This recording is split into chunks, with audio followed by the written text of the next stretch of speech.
Hello everyone, আমি পূজা। আজকে আমি তোমাদের জন্য নিয়ে এসেছি একদম একটা ঘরোয়া রেসিপি, বাটা মাছের ঝাল, যা ভাতের সাথে খেতে কিন্তু দারুণ লাগবে। তো চলো রেসিপিটা শুরু করা যাক।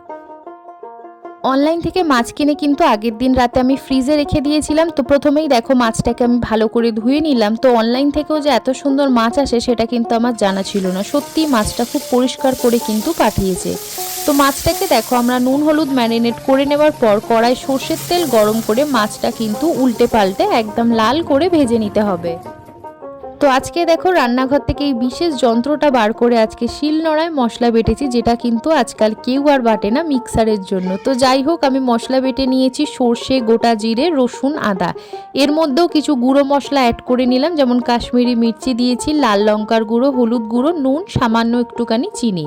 মশলাটা ভালো করে কষিয়ে নেবার পর দেখো ভেজে রাখা মাছ, সামান্য একটুখানি জল, ধনেপাতা কুচি ছড়িয়ে দিলেই কিন্তু তৈরি হয়ে যাবে বাটা মাছের ঝাল। রেসিপিটা ভালো লাগলে একটা লাইক করে দিও, কমেন্ট করে জানিও আর সাবস্ক্রাইব করে পাশে থেকো। বাই।